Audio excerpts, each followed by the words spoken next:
அருட்பெருஞ்சோதி தனிப்பெரும் கருணை அருட்பெருஞ்சோதி அருட்பெருஞ்சோதி அருட்பெருஞ்சோதி தனிப்பெரும் கருணை அருட்பெருஞ்சோதி அருட்பெருஞ்சோதி அருட்பெருஞ்சோதி தனிப்பெரும் கருணை அருட்பெருஞ்சோதி அருட்பெருஞ்சோதி அருட்பெருஞ்சோதி தனிப்பெரும் கருணை அருட்பெருஞ்சோதி அருட்பெருஞ்சோதி தனிப்பெரும் கருணை அருட்பெருஞ்சோதி அருட்பெருஞ்சோதி தனிப்பெரும் கருணை அருட்பெருஞ்சோதி அருட்பெருஞ்சோதி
நம்பிகள் பெருமானார் திருவடிகள் வாழ்க வாழ்க.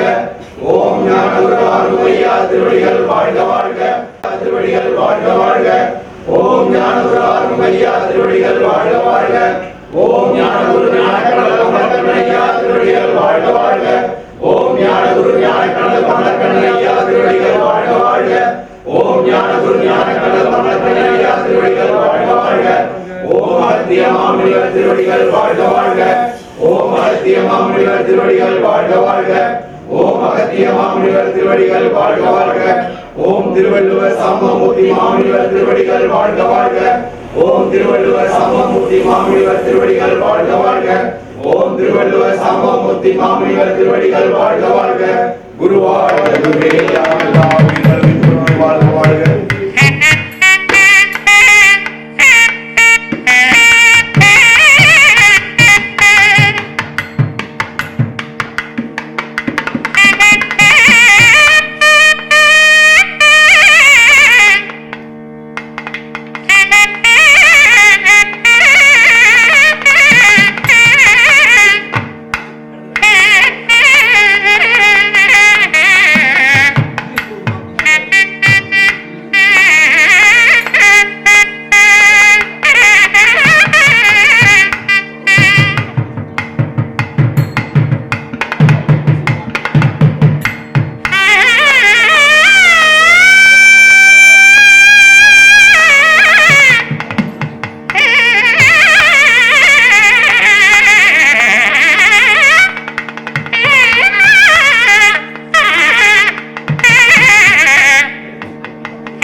தேடி கண்டுபிடிச்சு கொண்டு வந்தது.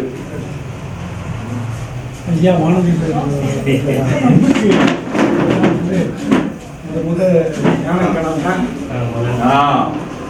அதுதாங்க அங்கதான் வாழ்க்கையை ஆரம்பிச்சாரு.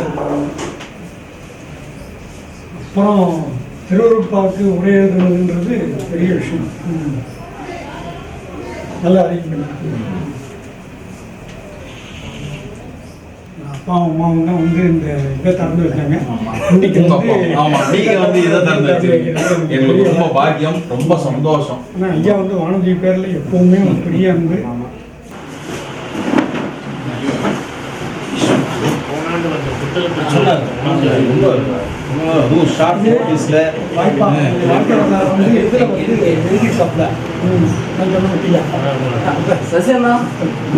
நீங்க எழுதுனீங்களா?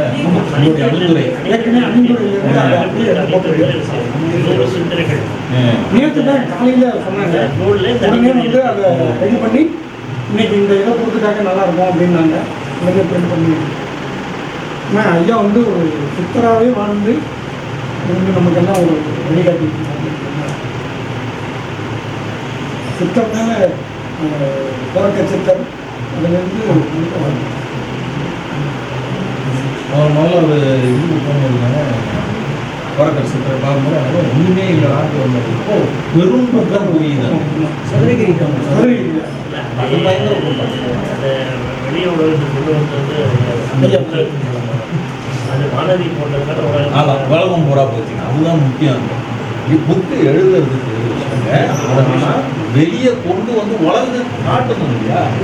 அது அதை விட பெரிய விஷயம். இல்லை அவ்வளோ சந்தோஷப்படுவார். இன்னைக்கு நிறைய வாட்டி சொல்லியிருக்காங்க மானதியை பற்றி என்கிட்ட நிறைய வாட்டி பேசணும். நான் ஐயா அவங்க சிங்கப்பூரில் தெரியல.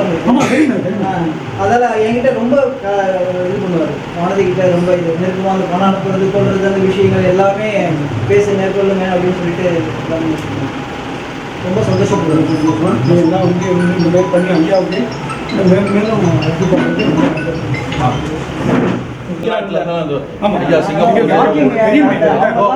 தமிழ்நாட்டில் என்னுடைய ஆசிரியர் பச்சைபெருந்தவர் டாக்டர் இரா மாணிக்க வாசகம் நம் நாட்டு சித்தர்கள் அவர் முதல் நூல் எழுதினார். அந்த காலத்திலே 70 தமிழக அரசுடைய விருது பெற்றது.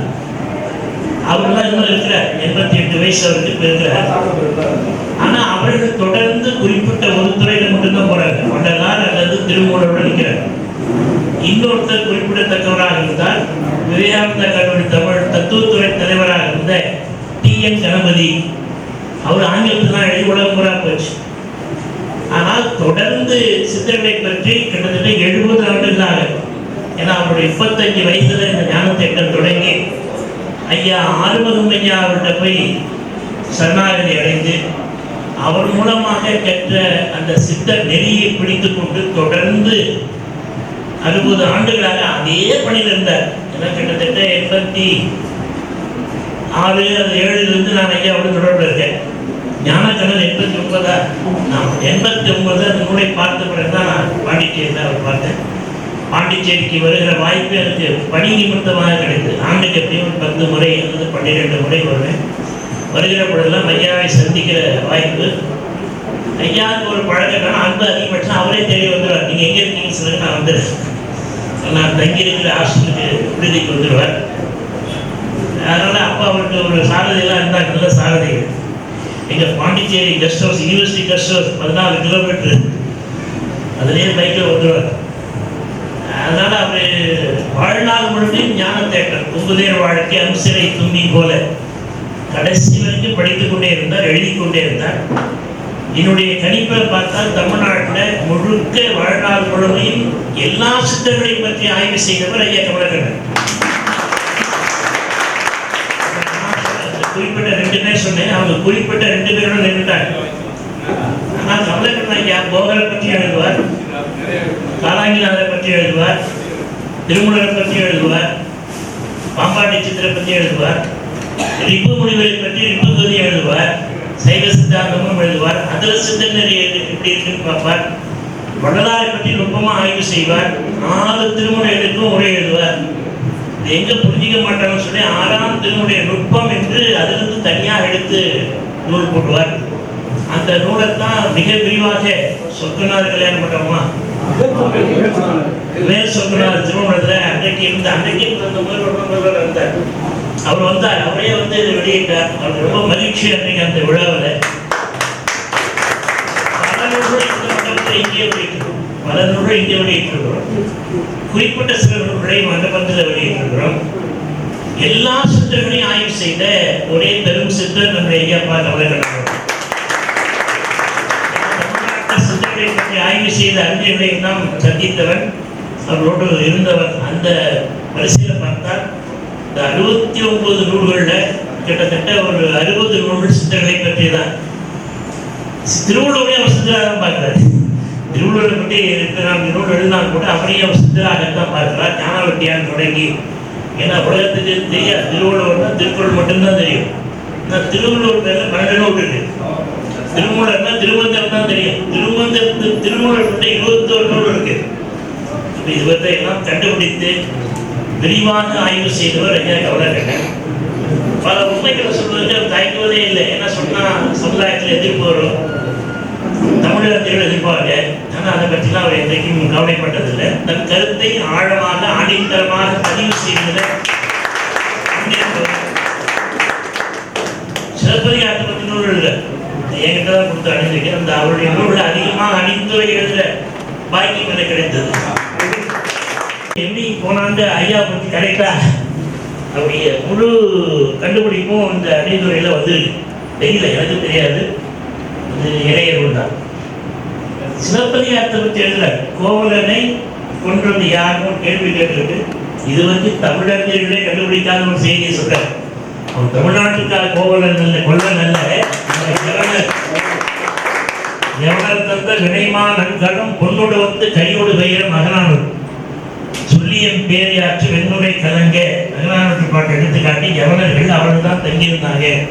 அவன் தமிழ்நாட்டை சாராத வெளிநாட்டு ஒருவன், அவன் தான் இந்த சிறப்பை எடுத்துக்கொள்வதற்காக தவறுதலாக எப்படி செய்து விட்டார் என்பதை நிறுவுகிறார்கள்.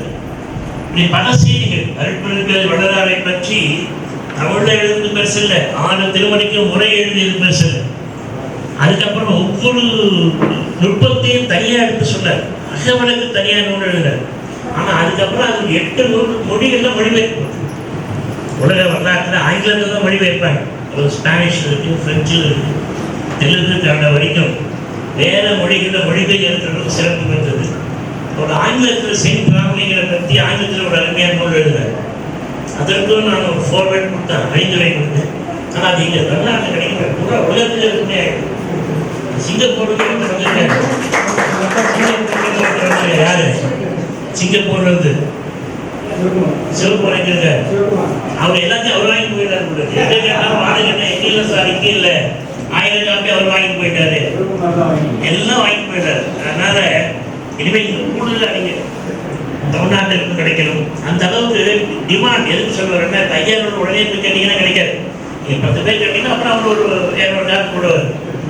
அந்த நூல் வந்த உடனே அந்த ஐயா சொல்ற மாதிரியே தமிழ்நாட்டில் சித்தர்களை பற்றி அறிந்து கொள்வதற்கு ஒரு ஆர்வம் இருக்கு. அந்த ஆர்வத்துக்குரிய உணவை அவர் கொடுத்தார். போட்டுக்கொண்டே தொண்டாக நான் கருதுவது, எல்லாரும் நூல் எழுதுவாங்க. ஆனால் ஐயா என்ன பண்றாருன்னா, அந்த நூல் அந்த 100 பாட்டு என்ன உள்ள சத்து இருக்கு, என்ன சொல்றாரு போக அப்படின்னு கொடுத்துட்டு தொகுப்புல 1, 2, 3 அந்த உயிர் சத்தை பூரா எடுத்து கொடுத்துருவாரு. படிக்கிற மாணவர்களுக்கு சிரமமே இல்லை. 16 பாட்டு படிக்க வேண்டாம். இவர் நூல்ல இருக்கிறத 210 படிக்க வேண்டாம்.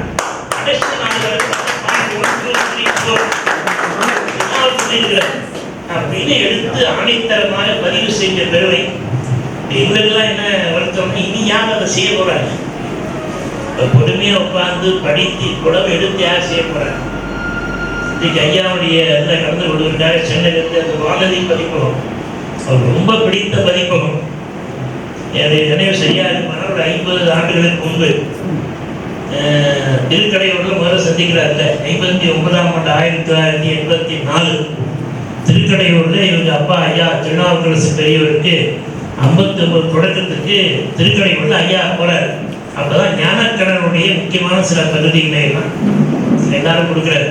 அதுல இருந்து அவர் போடுறாரு. எப்படியா ஞானக்கடல் வானது 5 வருஷம் போராட்டத்துக்கு பிறகு அந்த நினைவு சரியாக 1989 ஞானக்கடல் வானதி பதிப்பில் வந்தோடைய உலகம் முழுமையும் அப்பதான் ஒவ்வொரு சித்தர்களும் ஒருத்தர் இருக்காங்க. ஞானக்கடல் ஒன்று இருக்கு. அந்த ஞானக்கடல் எல்லா தேகத்துக்குள்ளேயும் இருக்கு.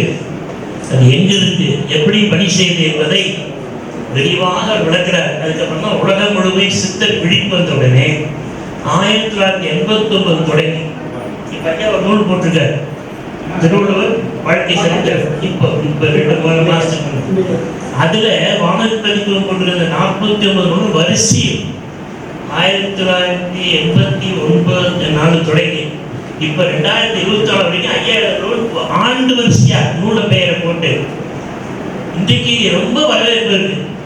உலகம் பூரா சித்தர்களை தெரிந்து கொள்ள வேண்டும் என்பதற்காக. ஆனா என்ன சிக்கல், உலகம் பூரா நிறைய துறவிகள் இருக்காங்க, நிறைய சித்தர் ஆய்வாளர் இருக்காங்க. அது என்ன இடர்பாடு வரும் என்றால் இப்ப கரண்ட் இருக்கு, தொட்டா ஷாக் அடிக்குது தெரியுது. தாத்தா சொல்ற தொடாத ஷாக் அடிக்கணும், நேரம் கேட்க மாட்டாங்க, தொட்ட உடனே ஷாக் அடிக்கணும் தெரியும். தாத்தா சொல்றது சரி, ஷாக் அடிக்குது. நெருப்பை தொட்டா சுடும், கேட்க மாட்டேன், போய் தொடுறான், சுட்ட உடனே தெரிஞ்சுக்கிறான். தீக்குள் விரல வைத்தால் வந்ததாலா, நின்னை தீண்டு மீண்டும் தோன்றுவதையே வந்ததாலா தெரிஞ்சுக்கிறான்.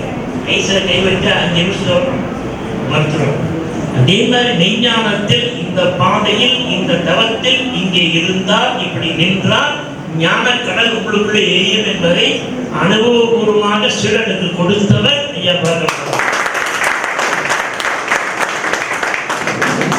அனுபவத்தை தான் பெறுவது மட்டுமல்லாமல் தன்னை தேடி வந்தவர்கள் சரியானவர்களாக இருந்தால், நல்லவர்களாக இருந்தால் அவர்களுக்கு கண்டுபிடிச்சிருவார். தன்னுடைய சிலைகளே தவறு செய்தார் சொல்வார், தப்பு செய்த இந்த தண்டனை உனக்கு கிடைக்கும், நான் காப்பாற்ற முடியாது, உன்னுடைய தப்பை நான் ஏற்றுக்கொள்ள முடியாது, அப்படி அவர் ஒதுக்கி வைத்தவர்கள் உண்டு. அதுக்கு பிறகு அவர் கருணையோடு ஏற்றுக்கொண்டவர்கள் உண்டு. இந்த காலத்தில் ரொம்ப சாதனையாக இருந்தவர் இப்ப படமா இருக்கிறார் சிங். அவர் தான் அப்ப அந்த 2 வீலர்ல ஐயா வரைந்து கொண்டு வருவார். அது ஒரு வசந்த காலம். அப்ப ஐயா அங்கதான் உட்காந்துருக்கோம். நாளத்தோடு வந்த காலம் உண்டு, அப்புறம் வாரத்துக்கு 2 முறை வந்த காலம் உண்டு, அப்புறம் ஞாயிற்றுக்கிழமை விட்டு வந்த காலங்கள் உண்டு. இப்படி காலங்கள் மாறிக்கொண்டே வந்து விட்டது. ஐயா அவர்கள் இப்படி தொகுத்து சொன்னது மட்டும் இல்லாமல் இறுதியாக உலகத்துக்கு 2-3 செய்தியை சொன்னார். ஏன்னா 100 சித்தர்களை பற்றி நூல் போட்டார், 60 சித்தர்களை பற்றி போட்டார், 10 சித்தர்களை பற்றி போட்டார். அதுக்கு பிறகு தொகுத்து போட்டார். புலிப்பான் தனியாக போட்டார், கோரங்கர் தனியாக போட்டார், சதுரமலைக்கு போயிட்டு வந்தார், கொல்லிமலைக்கு போயிட்டு வந்தார். இந்த பக்கம் கன்னியாகுமரியிலிருந்து அந்த பக்கம் கோதாவரி கரையிலிருந்து ஊர்வசி சமாதியிலிருந்து காஷ்மீர் வரை எங்கெங்கெல்லாம் ஞானிகள் அடக்கம் இருக்கிறதோ அதற்கு சென்று வந்தார். பல சித்தர்கள் அமைப்புக்கு சென்றார், பல குருமார்களை சந்தித்தார். ஓடி நாடி நாட்களும் கழிந்து போய் இப்படி பல அனுபவங்களை பெற்று கடைசியாக அவருக்கு எங்கே நிறைவு வந்தால் ஆர்வகையாக நிறைவு வந்தது. அதுக்கு ஒரு இடத்துக்கு வந்துட்டார். அவருக்கு பெரிய சிறப்பு என்னன்னு சொன்னால் நேரடியாக சிவபெருமானை தரிசிக்கிற பேரும் மலராரை தரிசிக்கிற பேரும் பெற்றவர். இதெல்லாம் அவர் வாழ்க்கையில் இருந்தது. அதுக்கு பிறகு அவர் தவத்தில் இருக்கிறவர்கள் பல தெய்வங்களுடைய அசிரியை கேட்கவும் அந்த தெய்வங்களுடைய காண்கிற பயிற்சியும் அவர் பெற்றிருந்தார். காணவும் வல்லோம், காட்டவும் வல்லோம், அப்படி சில பேர் தான் செய்ய முடியும். இந்த நிலையில இருந்தவர் அவர்கள் அப்படி இழப்பு, மிகப்பெரிய இழப்பு. ஏன்னா அவர் கொஞ்ச நாள் இருந்தாங்க, 100 ஆண்டை கடந்து இன்னும் ஒரு 100 ஆண்டு இரும் என்பது கூட இருந்திருந்தால் இன்னும் பல நூல்கள் வந்திருக்கும், பல அரிய உண்மைகளை சொல்லியிருப்பார். சொன்னதிலேயே பல உண்மைகள் மிக முக்கியமானது 2 மட்டும் சொன்ன. ஒன்று, இறைவன் எங்கே இருக்கிறார், எங்கேயும் போய் தேட வேண்டாம், உங்களுக்குள்ள இருக்கிறார், புதுவ மையம் என்பதை எல்லா நூல்களையும் சொல்றது மட்டும் இல்லை, அவர் சான்று காட்டுவார். எல்லா சித்தர்களும் அதைத்தான் சொல்லுகிறார்கள். இப்படி சான்று காட்டி ஒரு கருத்தை நிறுவுவதற்கு ஆள் இல்லை. அதான் பிரச்சனை, ஆள் இல்லை. இப்போ புதுவ மையம் நான் கூட சொல்லிட்டேன். யார் எப்படி நீங்கள் நம்புவீங்க?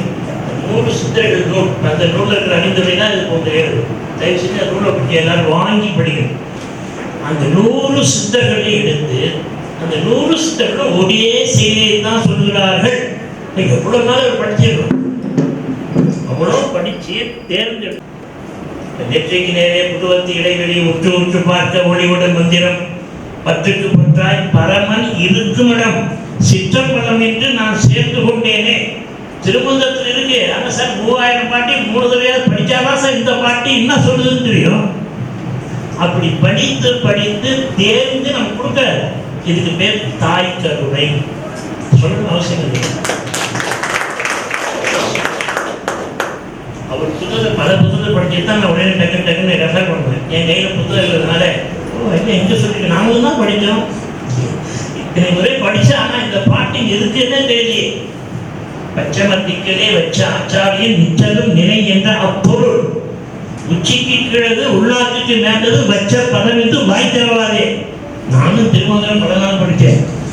ஐயா திருமந்திரம் நம்பர் போட்டு நம்ம வேறு போடுவார் பார்த்துலாம். இவ்வளவு நாள் நாம படித்தோம் தெரியல.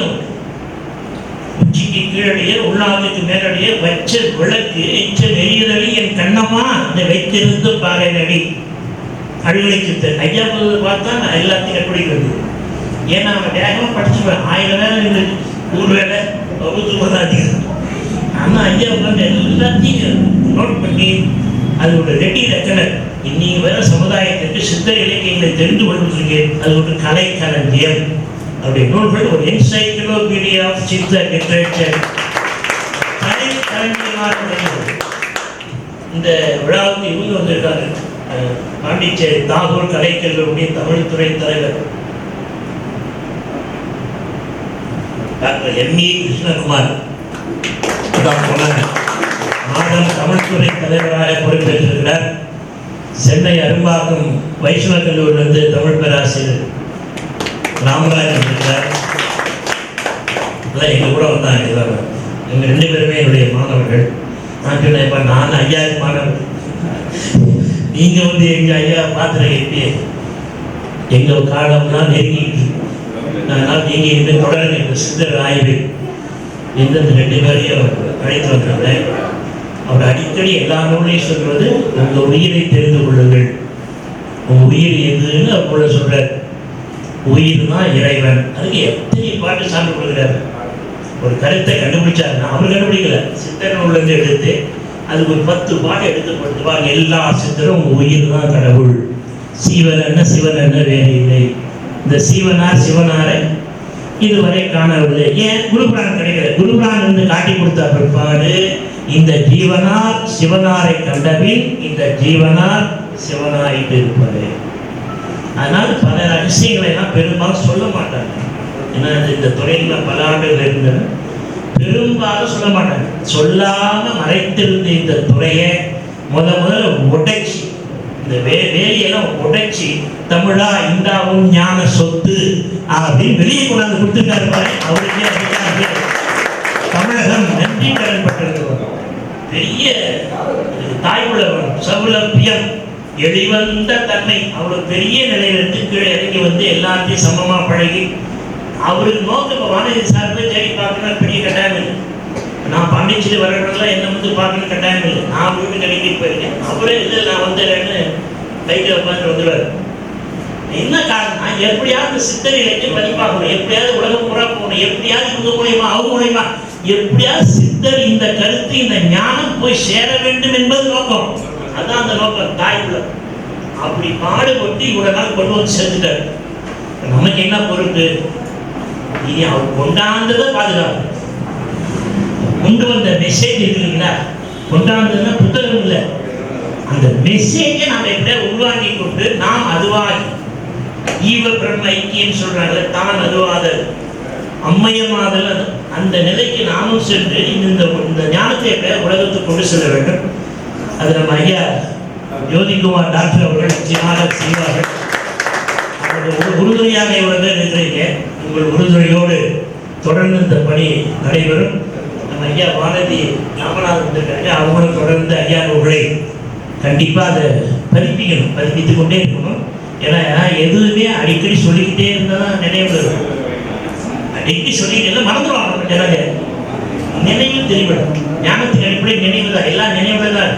விபூதியில் ரொம்ப அழகாக ஐயா எழுதுவார். விபூதியை தொகுத்து போட்டு எவ்வளோ பெரிய சாதனை சார், 10,000 பாட்டு அவ்வளோ பெரிய விபூதியை சுருக்கி தமிழில் தேர்ந்தெடுத்து அதுக்கு நான் ஐநூறு கொடுத்துருக்கேன். விபூதி எவ்வளோ பெரிய சாதனை அது. அதெல்லாம் அவர் தான் சொல்கிறார், எல்லாத்துக்கும் அடிப்படை நினைவு. நினைவு எங்கே இருக்கோ அங்கே தான் நினைவு தான் கயிறு. அந்த கயிற்றை வைத்து கொண்டு தான் நீங்கள் மேலே போக முடியும். நினைவு என்கிற ஆகாயத்தில் தான் உங்கள் சொர்க்கமும் நரகமும் கட்டப்பட்டிருக்கிறது. நீங்கள் எங்கே இருக்க போறீங்க? சொர்க்கத்திலே நரகத்திலையா? மேலே போனால் சொர்க்கம் சுல்தான், கீழே போனால் சைத்தான். கீழே போறீங்களா மேலே போறீங்க, எல்லாம் உங்கள் நினைவு இருக்கிற கயிறு. உங்கள் முயற்சி இதெல்லாம் வெட்ட வெளிச்சமா தெளிவாக எடுத்து சான்றுகளோடு, சும்மா சொன்னா இல்லை, எல்லாத்துக்கும் பாட்டு இவ்வளோ படித்து அது வேதம் கூட படிச்சுக்கிறார். அது மாதிரி நூலில் வேதம் எல்லா வேதத்தையும் கோட் பண்ணுறார். உபநிஷத்து கூட கோட் பண்ணுறார். எல்லா சித்திரப்பாடையும் கோட் பண்ணுறார். அவர் வேதமே வடமொழியா தமிழா எல்லாவற்றையும் படித்து, கீதையும் படித்து, தாய்மானவர் வடலால் வரை படித்து எல்லாவற்றையும் கோட் பண்ணி, அதுக்கு மேலே அவர் ஒரு குழந்தை 16 வயசு இளைஞர் மாதிரி எல்லாத்துக்கும் ஆளுங்க கூட போயிருக்காரு பாருங்க. அப்புறம் காஷ்மீர் டு கன்னியாகுமரி, இந்த பக்கம் நாசிக், பாம்பே, கல்கத்தா வரைக்கும் எங்கெங்கெல்லாம் கிடைச்ச உடனே சீடர்களை கொண்டு அந்த ஸ்பாட்டுக்கு அவரே எல்லாம் ஃபோட்டோ, சும்மா எல்லாத்தையும் கேமரா எடுத்து ஃபோட்டோ எடுத்தா. புத்தகத்தில் அவ்வளோ படங்களையும் போட்டு, எங்களுக்கெல்லாம் என்ன சௌகரியம்னா நாங்கள் வாட்ஸ் சைடில் உட்காந்துட்டு ஐயா புத்தகம் வந்தோம் எல்லாத்தையும் பார்த்துவோம், நாங்களே போனோம்.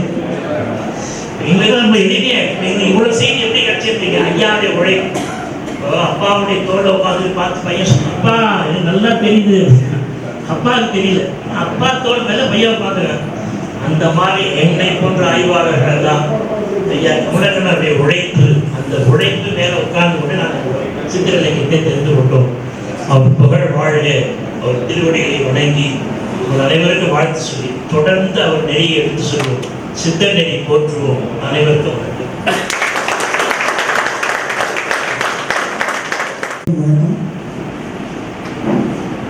கமலக்கண்ணன் ஐயா அவர்களுடைய நினைவை போற்றும் விழாவில் கலந்து கொள்வதில் மகிழ்ச்சி. ஐயா அப்பா கமலக்கண்ணன் அவர்கள் எனது தந்தையாரின் 59வது வயது நிறைவின் போது திருக்கடையூரில் ஐயாவை நான் சந்தித்தேன். 40 ஆண்டுகளுக்கு முன்பு. ஐயா கமலக்கண்ணன் அவர்களுக்கு அப்பொழுது 53 வயது.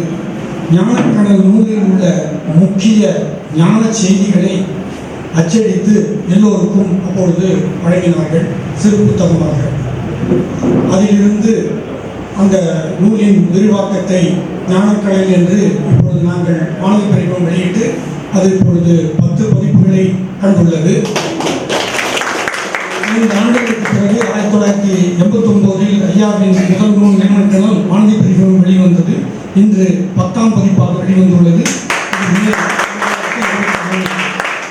சித்தர் நூல்களை தொடர்ந்து வள்ளலார் நூல்களையும் வெளியிட்டோம். 6 திருமுறைகளுக்கு உரை எழுதியுள்ளார்கள். அதையும் மனதை பெருமையுமே வெளியிட்டுள்ளது. ஐயா எழுதிய 69 நூல்களில் சொன்னது போல 48 நூல்களை மனதை பெருமையும் வெளியிட்டுள்ளது. எங்களுக்கு அது பெருமை அளிக்கிறது. ஒரே ஆசிரியர் இவ்வளவு நூல்களை தொடர்ந்து எழுதி அதை வெளியிடுவது என்பது மிகவும் சிறப்புக்குரியது. ஞானக்கடல் 1989 வெளிவந்தது. இந்து கிறிஸ்து இஸ்லாம் ஒருமைப்பாடு என்ற நூலையும் எழுதியுள்ளார்கள்.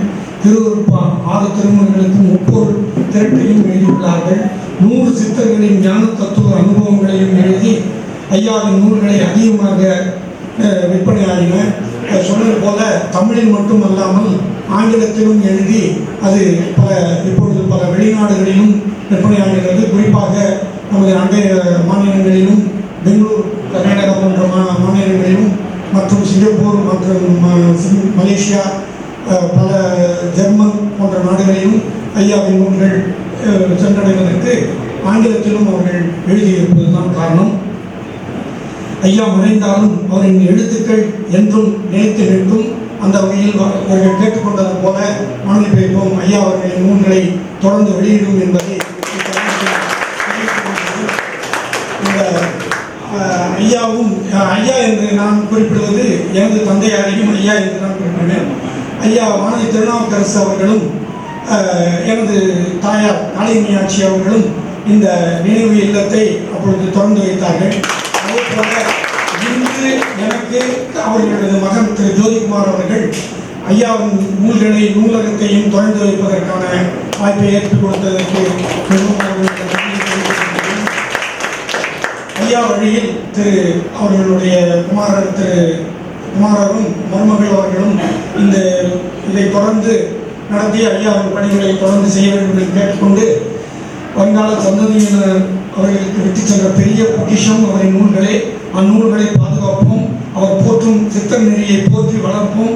அனைவருக்கும் எனது வணக்கத்தை தெரிவித்து நன்றியை தெரிவித்துக் கொள்கிறேன். நன்றி. சிறப்புரை ஆற்றி நம்ம அனைவரையும் ஐயா கூடவே டிராவல் பண்ற மாதிரி அழைத்து போயிட்டாரு அண்ணன் அரங்கராமலிங்க ஐயா அவர்கள். மேலும் அவருக்கு நாம நன்றியை நீ புற சொல்லியிருக்கலாம். ஏன்னா ஐயாவுடைய நூல்களுக்கு பல நூல்களுக்கு ஐயா நன்றி உரை அணிந்து வணங்கியிருப்பது சல சிறந்தா இருந்திருக்கு. அதுக்கப்புறம் ஐயாவுடைய நூல்களை வெளியிட்டு அவருடைய தகப்பன் பிளஸ் இப்போ ஐயா டாக்டர் பானதி ராமநாதன் அவர்கள் நம்ம ஐயாவுடைய புத்தகத்தை தொடர்ந்து வெளியிடணும்னு நம்மளுக்கு உறுதிமொழி கொடுத்திருக்காரு. அதுவும் சிறப்புக்குரியது. மீண்டும் நன்றி நன்றி நன்றி நன்றி. இன்னைக்கு முக்கியமான ஒரு விஷயம், நம்ம ஐயாவுடைய திருமணிக்கு மேலே நம்ம பிரதிஷ்டை பண்ணியிருக்கோம். நம்ம ஐயாவுடைய திருமணியை நம்ம இன்னைக்கு பிரதிஷ்டை பண்ணோம்.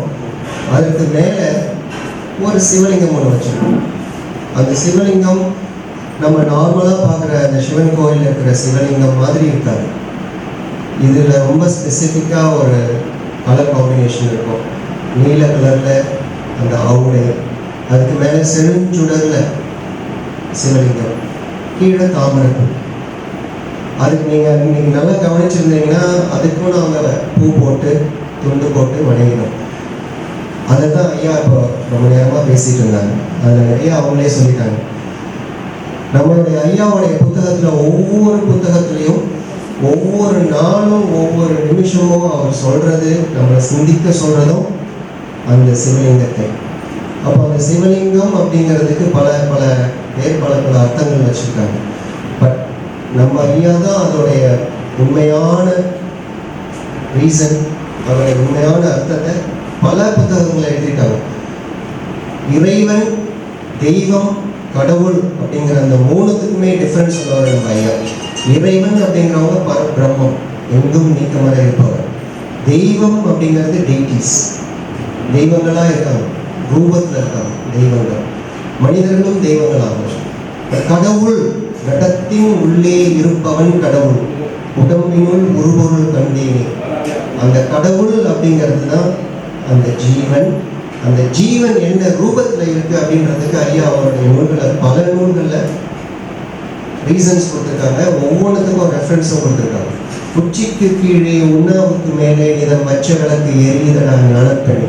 உச்சிக்கு கீழே உண்ணாவுக்கு மேலே இந்த நெற்றி நடுநிலையில அந்த ஜீவன் சிவலிங்கமாக இருக்கு. அது எப்படி இருக்கு அப்படிங்கிறதுக்கு ஐயா ஒரு புத்தகத்தில் ரொம்ப ஸ்பெசிஃபிக்காக அதை எழுதியிருக்காங்க. சயின்டிஃபிக்காகவே எக்ஸ்பிளைன் பண்ணியிருக்கோம். சயின்ஸுக்காக உண்மை விளக்கத்தில் சயின்டிஸ்ட் நம்ம இந்த உலகத்தில் எல்லாமே மாலிக்யூல்ஸாக இருக்கு. எந்த பொருள் எடுத்தாலும் மாலிக்யூல்ஸ், அணுத்திரள்கள். அந்த அணுத்திரள்களை பிரித்தோம்னா ஆட்டம், அணு. அப்போ சயின்டிஸ்ட் அந்த ஆட்டமை உடச்சி உள்ளே பார்த்தப்போ ஒரு நீல கலர் சர்க்கிள்குள்ள ஒரு செழுஞ்சுடராக ஒரு சின்ன பார்ட்டிகள் இருக்குது. அதுதான் சித்தர்கள் சிவலிங்கம் அப்படின்னு சொல்கிறாங்க. அந்த ஆட்டம் எல்லாத்துலேயும் இருக்குது. தண்ணியில் இருக்குது, தினப்பொருளில் இருக்குது, காற்றில் இருக்குது, எல்லாத்துலேயுமே. அதனால தான் சிவன் தூணிலும் இருப்பான், துரும்பிலும் இருப்பான்னு சொல்கிறாங்க அப்படின்னு அந்த சைவ சித்தாந்த உண்மை விளக்கத்தில் எழுதியிருப்பாங்க. அப்போது இங்கே இருக்கிற எல்லா சீடர்களுக்கும் என்ன சொல்கிறாங்க, என்ன செய்கிறாங்க அப்படின்னா, அந்த சிவலிங்கத்தை பார்க்கறது தான் நம்மளுடைய தவம். அந்த சிவலிங்கத்தை நம்ம பார்க்கும் பொழுது மரணமில்லா பெருவாழ்வு அடைவோம். இப்போ அந்த சிவலிங்கத்தை பார்க்க முடியும்னா முடியும். ஐயா பார்த்துருக்காங்க, அதுக்கு பல எவிடன்ஸ் சொல்லியிருக்காங்க. அதை எப்படி பார்க்கறதுன்னு இந்த புத்தகத்தில் எழுதியிருக்காங்க. சிலது டைரெக்டாகவே எழுதியிருப்பாங்க, சிலது மறைபொருளாகவே எழுதியிருப்பாங்க. இப்போ நார்மலாக இருக்கிறவங்க நாங்கள் அதெல்லாம் தவம்லாம் பண்ணலை, இதெல்லாம் எனக்கு தெரியாது, நான் எப்படி பண்ணணும் அப்படின்னு சொன்னால் அதை எப்படி பார்க்கறது? அதை தான் ஐயா விளக்கில் பாருங்கன்னு சொல்லியிருக்காங்க. அதுக்காக தான் ராமலிங்க பெருமானுடைய அத்தனை புத்தகங்களையும் ஐயா எடுத்து அதை ஆராய்ச்சி பண்ணி அதுக்குள்ள எழுதிட்டாங்க.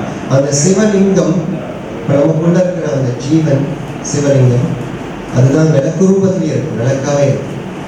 அதனால தான் ராமலிங்க பெருமானார் இதை தடைபெறாது ஆராதியுங்கள் அப்படின்னு சொல்லிட்டு அவங்க திருக்காப்பு எடுக்கிறதுக்கு முன்னாடி சொல்லிட்டு போறாங்க. 28 பாசுரங்களை கண்ட மாதிரி அதை படித்து அதை தடைபடாது ஆராதியுங்கள். அதைத்தான் ஐயாவும் சொல்லியிருக்காங்க. சிவலிங்கத்தில் இருக்கிறத ஜீவஸ்வரூபமாக இருக்கிறத விளக்கில் பார்த்து அதை ஆராதியுங்கள் அப்படின்னு சொல்லியிருக்காங்க. இதுதான் நாங்கள் ஐயாக்கிட்டேருந்து கற்றுக்கிட்டது. இதுதான் ஐயாக்கிட்டேருந்து நாங்கள் தினம் பண்ணிட்டு இருக்கோம். ஐயாவுடைய ஒரு முக்கியமான ஒரு விஷயம், எப்பயுமே நார்மலாக நம்ம தவம் பண்ணுறவங்க காட்டுக்கு போயிடுவாங்க, மலைக்கு போயிடுவாங்க, அங்கே போனால் தான் தவம் பண்ண முடியும் அப்படிங்கிறது. ஆனால் ஐயா எப்பயுமே உலகியல் அருளியல் அதை ரெண்டுத்தையும் எப்படி பேலன்ஸ் பண்ணி போகணும்னு சொல்லிட்டு கொண்டு போவாங்க. நம்மகிட்ட கேட்பாங்க, ஊட்டம்மா ஒழுங்காக இருக்காங்களா, எல்லாம் ஓகேயா அப்படின்னு கேட்பாங்க. அவங்ககிட்ட கேட்காம செய்யாதீங்கன்னு சொல்லுவாங்க. அதுக்கு அர்த்தம் என்னென்னா, வீட்டில் ஒழுங்காக இருக்கணும் முதல்ல, அப்புறமா தான் எங்களை தவம் பண்ணுறது, கோவிலுக்கு போகிறதெல்லாம் அப்படிங்கிறது. அதில் ரொம்ப ரொம்ப ஸ்பெசிஃபிக்காக வாழ்ந்து காட்டினவர் ஐயா. எங்களுக்கு அடிக்கடி கதை சொல்லுவோம், எல்லாரும் கேட்டிருப்பாங்க இந்த கதையை. எங்ககிட்ட சொல்கிற ஒரு கதை நாங்கள் எல்லாருமே ஞாபகம் வச்சுக்க கடை. அம்மா ஒரு முறை ஐயாவை வந்து ஏதோ கோபமாக சொல்லியிருக்காங்க.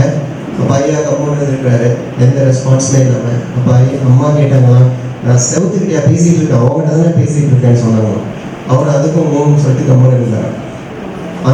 அதை நாங்கள் எல்லாரும் நிறைய முறை கேட்டிருக்கோம்.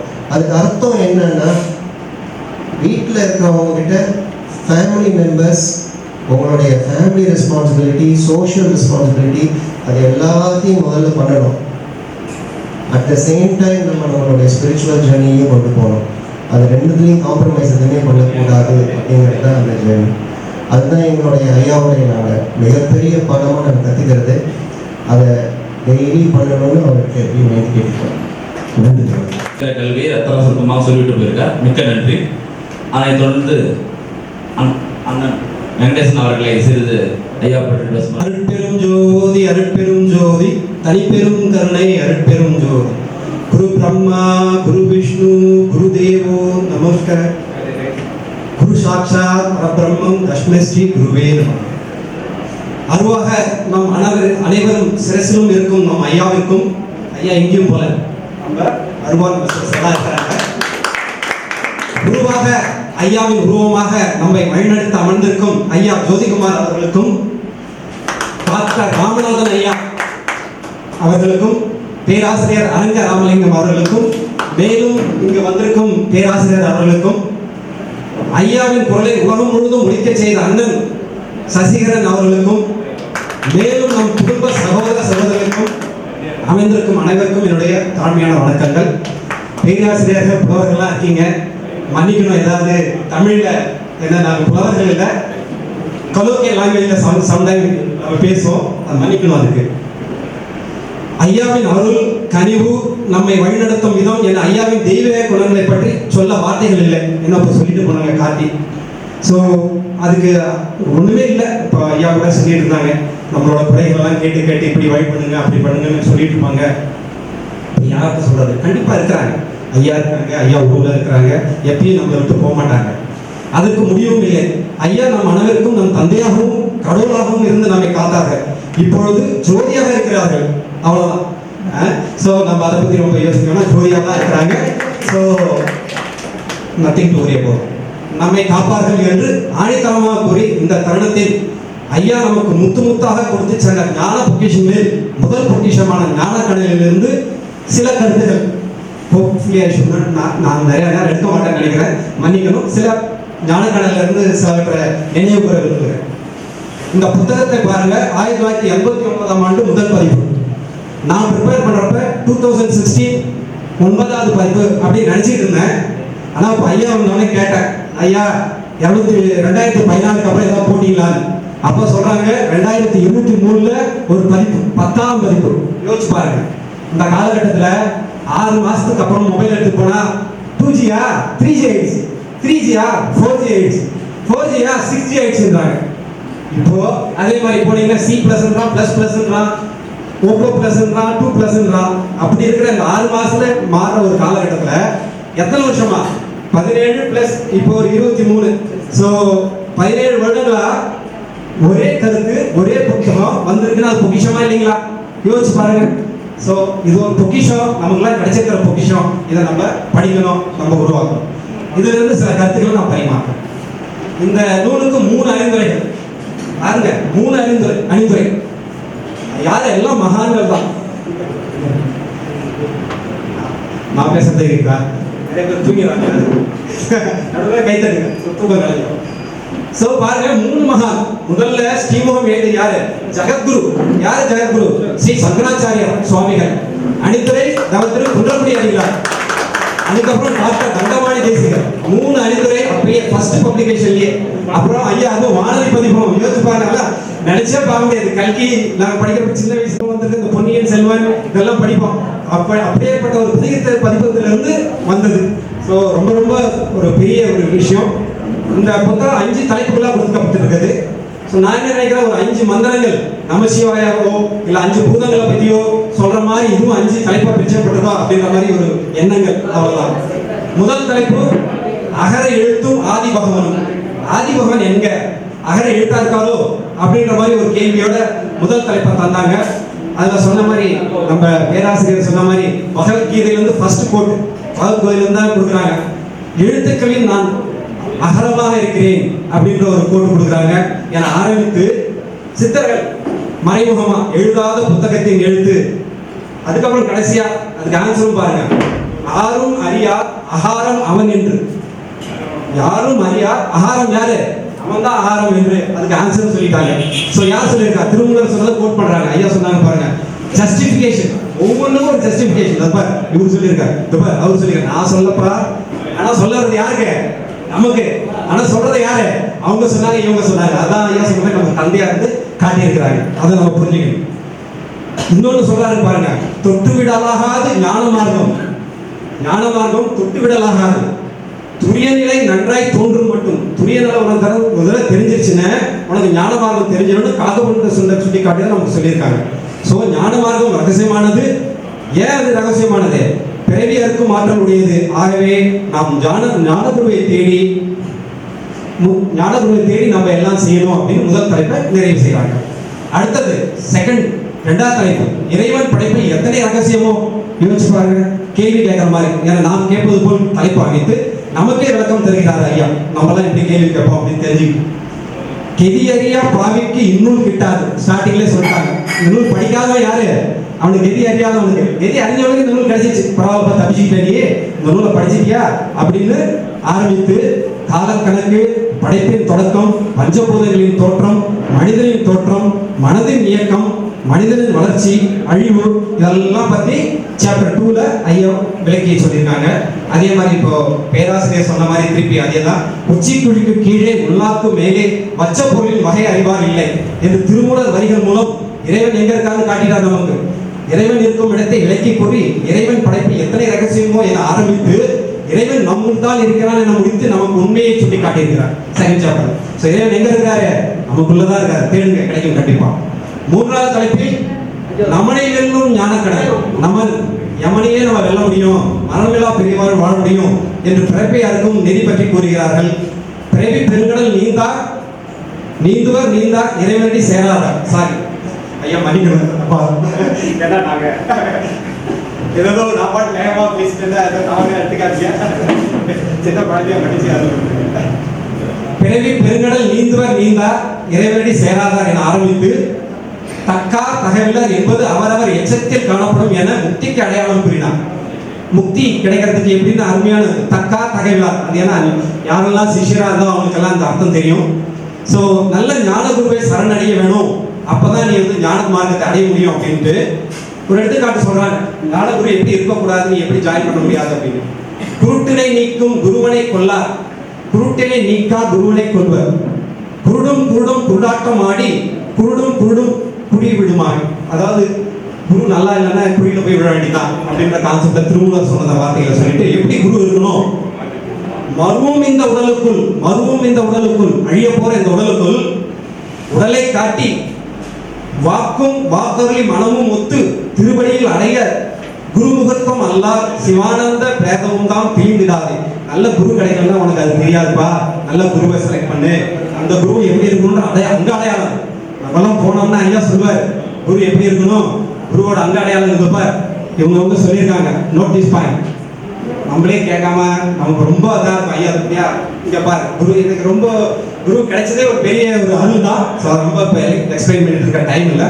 ஸோ ஐயா சொல்லுவாங்க, ஸோ நம்மளாம் வந்து ஒரு உண்மையிலே ஏதோ புண்ணியம் பண்ணியிருக்கோம், அதனால தான் குரு நமக்கு கிடைச்சிருக்காங்க. எப்படி இருக்கணும் குருன்னு சொல்லிட்டாங்க, அதே மாதிரியே நம்ம குரு கிடைச்சி நமக்கு எல்லாம் நல்லபடியாக நடந்துட்டு இருக்கு. அதுக்கப்புறம் இந்த தலைப்பில் அவர் தவம் செய்வதற்கான விதிகள், தவத்தின் விளைவுகள் என்று அருமையாக சொல்லியிருக்காங்க. ஞானின்னா யார்? தெய்வங்களையும் சமாதி அடைந்த மெயினான பெரியவர்களும் பார்க்குறவங்க தான் ஞானிங்க அப்படின்னு அந்த 3வது தலைப்பில் நிறைவு செய்கிறாங்க. 4வது தலைப்பு, இது ஒரு இன்ட்ரெஸ்டிங்கான தலைப்பு. நாவில் இருப்பாலும் நாமகள்.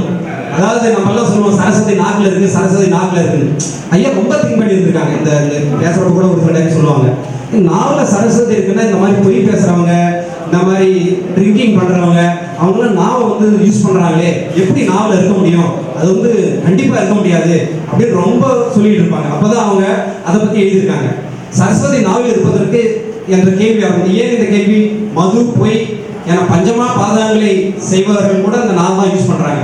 அப்ப அங்க இருக்கிறதுக்கு வாய்ப்பு இல்லை. எங்க இருக்கிறாங்களா? பாரடா வாணியம் தான் இருந்த வீடு, பாலகனே சொல்கிறேன் பண்பாய் கேளாய், ஆரடா அண்ணாக்கின் கொடியின் ஊரே. ஆல்ரெடி பேராசிரியர் சொல்லிட்டாங்க, சிம்பிளா இதை கவிதையா நான் சொல்றேன், அவ்வளவுதான். அண்டத்தை பற்றிட விழுது போலே நேரடா நரம்புதான் பொருந்தி நிற்கும், நிலையான அகைத்தான் மத்திய தண்ணீர், வீரடா அது வழியே அருள்தான் பாய்ந்திட, விண்ணுலகில் வேற தமிழ் சொல்லுவாரு. எங்க இருக்காங்கன்னு இதுல எழுதியிருக்காங்க. நீங்க படிச்சீங்கன்னா புரியும். இது ஒரு பெரிய ராக்கெட் சயின்ஸ் இல்ல, சிம்பிளா நீங்க சிம்பிளான ஒரு தமிழ் தான். அதை நான் விளங்குறதுல நீங்க நல்லா படிங்க. சோ சரஸ்வதி எங்க இருக்காங்க? நாத இல்ல அப்படின்ற தெல்ல தெளிவா ஆணித்தரம். அவ்வளவுதான், நான் சொல்றது கரெக்ட் தான். உலகமே இதுல சொல்லட்டும், நான் இந்த ரெஃபரன்ஸ்ல சொல்றேன். ஸோ டிஃப்யூட் பண்ண முடியும், பண்ணி ரிஃப்யூட் பண்ணி அப்படின்ற மாதிரி ஐயா பயங்கரமா சொல்லியிருப்பாங்க. என்ன உச்சிக்குழியின் வழியே விண்ணுலகு தொடர்பு கிட்டும் என்று நமக்கெல்லாம் ஒரு விளக்கம் அதில் தந்துருக்கிறாங்க. 4வது லாஸ்ட் சாப்டர் ஷார்ட் அடி. இது ஒரு இன்ட்ரெஸ்டிங்கான ஒரு சாப்டர். என்னன்னா நக்கீரன் வாதமும் நடுநிலை விளக்கமும் என்ற இறுதி தலைப்பு. நக்கீரன் வந்து இதுவும் நான் இந்த நோட்ஸ் ப்ரிப்பேர் பண்ணுறப்ப எந்த ஒரு கட்ஸ் இருக்கணும், அதை வந்து ரிஃப்யூட் பண்ணுற அளவு நீ வந்து இதுதான் அப்படின்ற மாதிரி அவ்வளோ example. Justifying is answer, everything justified. எல்லாத்துக்கும் நீங்கள் வந்து எதுவும் சொல்லவே முடியாது. இந்த இதுலேருந்து இந்த பொருள்லேருந்து இது இவங்க சொன்னாங்க, நான் அவங்க சொன்னதான் சொல்கிறேன், நீ வந்து எந்த இதுவும் பேசாத, அவ்வளோதான். ஸோ அந்த அளவு பண்ணியிருப்பாங்க. அதுலேயும் என்னென்ன செண்பா பாண்டியன் கேள்விக்கு விடையாக அவர் சொல்லியிருப்பார் நம்ம சிவபெருமான். இது நான் படிக்கிறது ஏதாவது தப்பா இருந்தால் மன்னிச்சிங்க, என்ன அந்த அளவுக்கு ஃப்ளூயன்ஸ் சொல்லி அப்படின்னா, கொங்குதேர் வாழ்க்கை அஞ்சரை தும்பி காமம் செப்பாது கண்டது மொழியும், பயிலியது சிறியின் நட்பின் மைலியல் சிறியெழுத்து அறிவை கூந்தலின் நரியும் உணவோ நீ அறியும் பூவே அப்படின்றது சிவபெருமான் கொடுத்ததான் நக்கீரன் பயங்கர ஃபைட் அங்கே நடக்கும். அதெல்லாம் நம்ம பார்க்க போறதில்ல. அதில் ஐயா எடுத்துக்க போறது என்னன்னா, பயிலியது அப்படின்ற ஒரு ஸ்டேட்மெண்ட் எடுத்துக்கிட்டு, பயிலியது சொல்லை ஆராய்ந்து பயிலியது என்ற சொல் தவம் என திருமந்திரத்தில் இருக்கு அப்படின்னு கோட் பண்ணுவாங்க. அதை வச்சுதான் நிறைய எல்லாம் கருத்து சொல்றாங்க. ஸோ தவம் எவராலும் எடுத்து உணரக்கூட முடியாத விளக்கமாக ஐயா அது கொடுத்துருப்பாங்க. ஏன்னா இது வந்து எந்த தமிழ் பண்ணிட்டு நிறைய நான் யூடியூப்ல திரும்பி பார்த்தேன், இதெல்லாம் எல்லாரும் தமிழ் பண்ணிட்டு என்னென்னலாம் சொல்லியிருக்காங்க அப்படின்ட்டு. யாரும் இந்த பயிரியதுக்கு வந்து அவங்களோட இது என்ன ஐயா சொன்ன மாதிரி என்னைக்கும் சிந்தனை நம்ம சிரசிலே இருக்கனால ஐயாவுக்கு எல்லாமே தவமாக தான் தெரியுது. அதனால என்ன சொல்லிட்டாரு, மன்னன் செய்த தவத்தின் பலன் கற்பக்கடம் பூண்ட அவனுடைய மனைவியை முதலில் சென்றடைந்து அதனால் அவனுடைய வயற்கால்கள் அமிர்தம் மூடி இயற்கை மனம் எடுத்தது. ஏன்னா ஹஸ்பண்ட் செய்யற தவம் மனைவிக்கு கிடைக்கும், அதை தான் இங்க சொல்றாங்க அப்படின்னு கை கூட தரலாம். இவ்வளோ ஆணித்தரமா சொல்லியது யாராவது ரிப்பீட் பண்ணுவாங்க. நினைச்சு பார்த்தீங்கன்னா இத்தனை பேராசிரியர்கள் இத்தனை பேர் இவ்வளவு பேர் கோட் பண்ணத இல்லப்பா, அது ஏன் நறுமணம் வருதுன்னு மன்னர் தவம் செஞ்சாருப்பா. ஏன்னா மன்னர் தவம் செய்து ஒய்ஃபு உடனும் அதுதான் மெயின். அதுக்காக தான் ஐயா சொல்லுவார், கார்த்தி சொன்ன மாதிரி ஒய்ஃப் என்ன சொன்னாங்க, அப்பா இது தவசை விட்டாங்களா, அப்போ என்ன அர்த்தம், ரெண்டும் ஒற்றுமையா இருக்கிறாங்க. ஸோ ஒற்றுமையா இருந்தாலும் அது நடக்கும். ஞானத்துக்கு வரணும் அப்படின்னா ஒற்றுமை தான் இன்டைரக்டா சொல்றாங்க ஐயா, அவ்வளவுதான். ஸோ இதுல என்ன சொல்லியிருக்காங்க, ஸோ கணவன் செய்கிற தவத்தினால் அந்த வலிமையினால் அந்த அமிர்தம் ஊறி மனம், அதனால தான் கூந்தல் எப்பயுமே மனமா இருக்கிறது, இயற்கை மனம் அப்படின்ற மாதிரி ஜஸ்டிஃபை பண்ணியிருப்பாங்க. அதை லாஸ்ட் சாப்டர் படிக்க பாருங்க. இவ்வாறு நக்கீரரால் தவறாக கூறிய விளக்கத்தை நமக்காக ஐயா சிவபெருமனாக நின்று ஒரு கணவனாக நின்று நமக்கு இந்த விளக்கத்தை கொடுத்துருக்காங்க. கை தட்டுங்கப்பா. நினைச்சு பாருங்க, திருமறைகள் தெரியும் எந்த மாதிரி. அதே மாதிரி நம்ம அனைவரும் இந்த பொக்கிஷங்களை உணர்ந்து ஞான தெளிவை பெற ஐயாவின் திருவடியை வணங்குகிறோம். ஞானக்கடல் கமலக்கண்ணன் ஐயா திருவடிகள் வாய்ப்புக்கு நன்றி கூறி விடைபெறுகிறேன்.